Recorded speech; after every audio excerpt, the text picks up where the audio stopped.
You're listening to the Successors podcast with Kara Oosterhuis on RealAgriculture.com.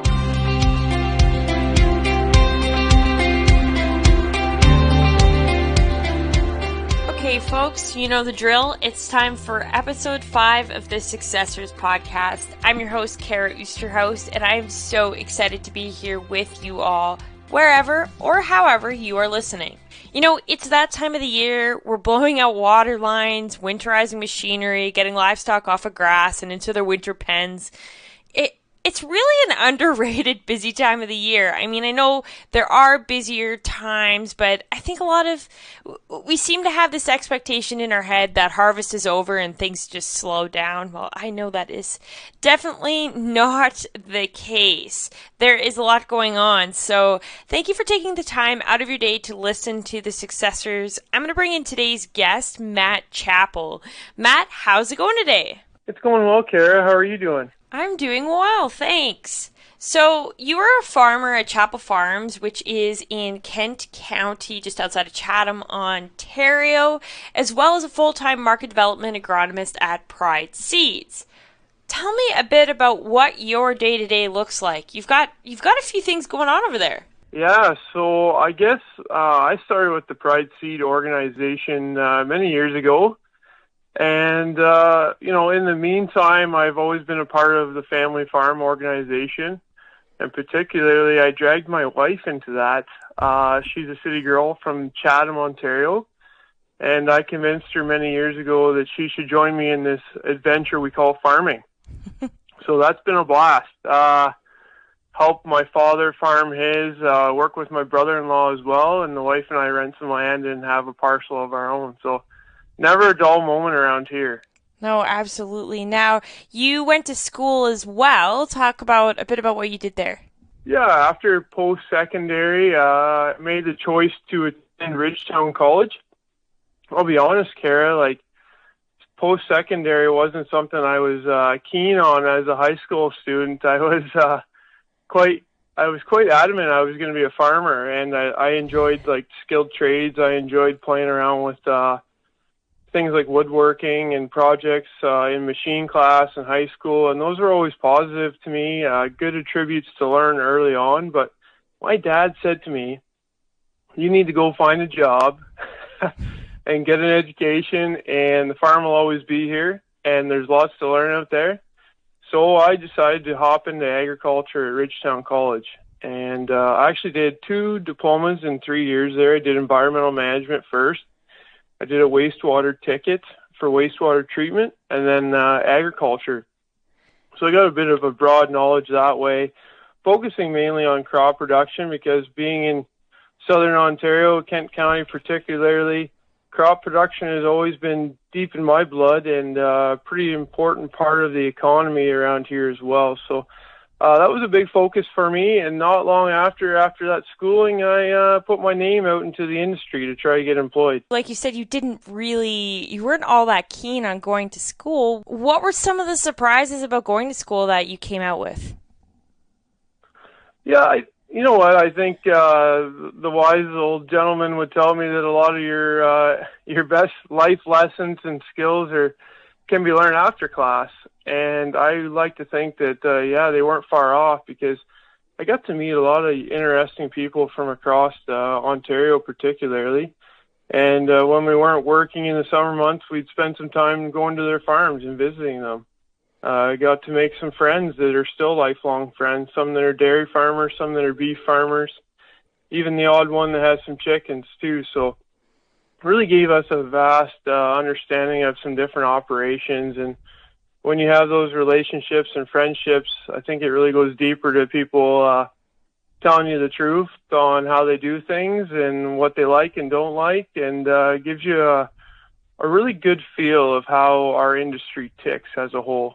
Yeah, absolutely. And like you said, it's so wide and so vast, and there's just so many different aspects to this industry that I think it's fascinating to surround yourself, get out of your niche a bit, for sure. Okay, so full-time job by day, as well as a full-time job when you get home from work as well. That's got to be a lot at times. Talk about that process. What's managing both of them like? Well, RTK and LED. Those are the two acronyms that you need to know if you choose to be a moonlight farmer like myself. So yeah, those two tools have really made this nighttime farming and weekend farming work a little easier. They're not easy to manage, the both. When you work in the seed business, and as I do as an agronomist, things are weather sensitive. We have a time frame to get the job done.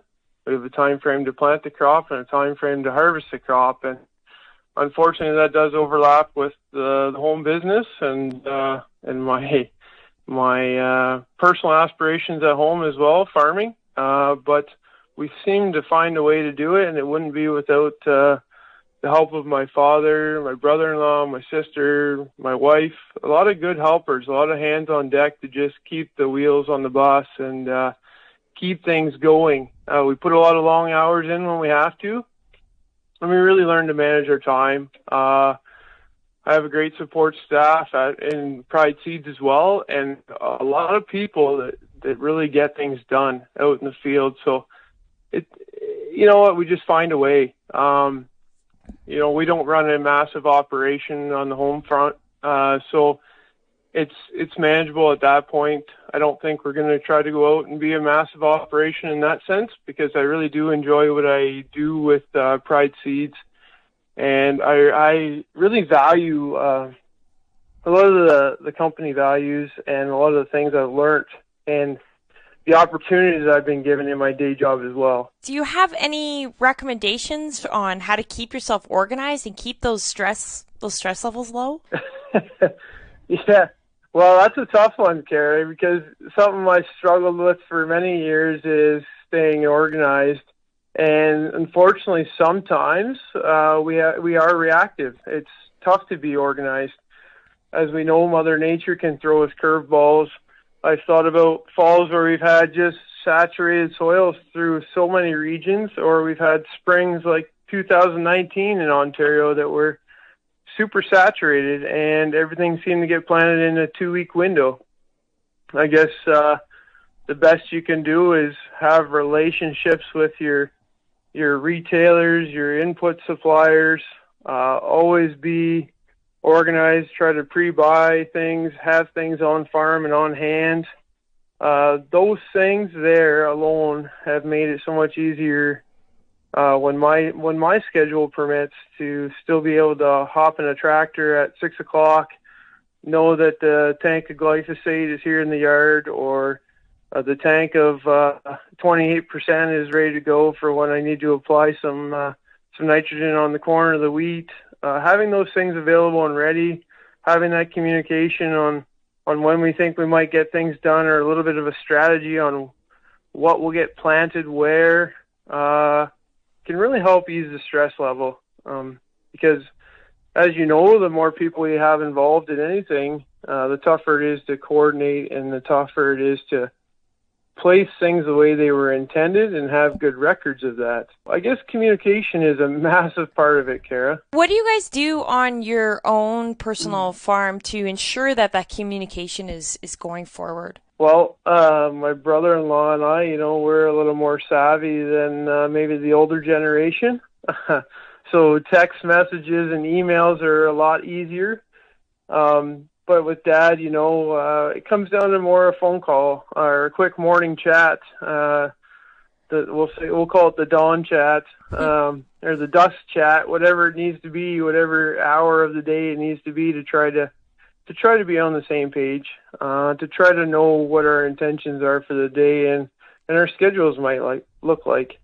Realistically, there's times where I won't be home in good time to put many hours in a tractor. But yeah, understanding that and knowing what to expect from everybody is a key stress reliever, I guess. When your expectations are a certain way, then I think it's a little more realistic and bearable for everybody. I think managing expectations is something we can all work on, and not just, I think we often talk about it with our coworkers and people around us, but even managing expectations with yourself has got to be a bit of a stress reliever as well. That's right. It can be tough, Kara. There's times where you want to be so many places and doing so many things and taking on new tasks, but we realize there's only so many hours in a day. So often, I don't get to be the combine operator. It just doesn't make sense. I rarely do much spraying because spraying is such a time-sensitive thing, and sometimes the window for that is quite small. So that's where I really lean on Dad to do those things in the farming operation. So, I think that we all understand that, and it's that's how we all get it done. Absolutely. And we're talking about some of the struggles of managing both of these jobs, but what are some of the benefits? I'm sure there's things on the farm you bring back to the seed business and vice versa. I think that just, early on, I was told by some wise mentors that it's not knowing everything. It's having that willingness to learn a lot and that interest to learn a lot and putting in the time it takes to know and understand different operations and how we can work with each other. Seeing how I'm far from the busiest farmer out there or the busiest person out there. I know many people that have their hands into so many things in terms of farming, whether it's growing vegetables and crops and maybe even having some livestock as well. I've watched some of those people and wonder, wow, how do they get it done? And they lean on a lot of people. They have a lot of good support staff, a lot of good industry people, and a strong family behind them as well. So I think those things have been values that are brought back. I like to think that, working in the seed industry has given me a lot of insights into genetics and traits and an understanding of things that will or won't work on our own operation as well, things that we can do, change to add to the bottom line. Those have been great things, I think, that I've picked up on and I've brought home with me as well. And another thing you do to keep yourself busy is you are involved a bit in the horse business. Do you want to elaborate on that? Yeah. So basically born and raised right here outside of Chatham, Ontario. Never moved far from the homestead, and the homestead was a farm that one time bred and raised a lot of cattle for the beef industry. And also that kind of ventured into my grandfather and father really breeding some horses over the years, and race horses at that. And at a young age, I got to participate and witness some of the successes that my family had in standardbred horse racing, and it's kind of always stuck with me. Something I've always wanted to do. There's a lot of years that I couldn't participate in it, but as I kind of got farming and working, and I chose that, hey, you know what, I wanted to have my hands in it a little bit more, and I've had a mare that I've bred and had a couple of race horses now out of that, and I've owned a portion of a few other race horses, and it's been a fun adventure. You get humbled a lot, Kara. You don't ever go to the races expecting to win. You really don't know what those beasts are going to do at times.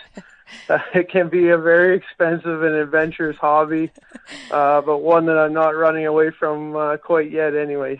And I believe your grandfather actually had some interesting stories as well when it comes to being in the winning circle, right? He did, yeah. He one time had a very successful pacing colt. Pacing colt that won one of the most prestigious races in Canada. So that was exciting. I was a young guy at the time, a big 3 years old, but got to be around growing up around a lot of horses coming and going.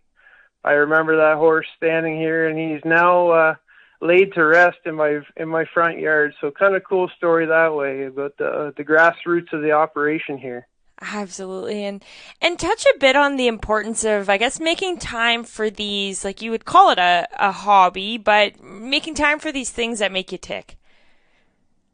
Yeah, as some would say that, I guess I like a challenge. I don't shy away from a challenge, and I'm trying to look for ways to better myself.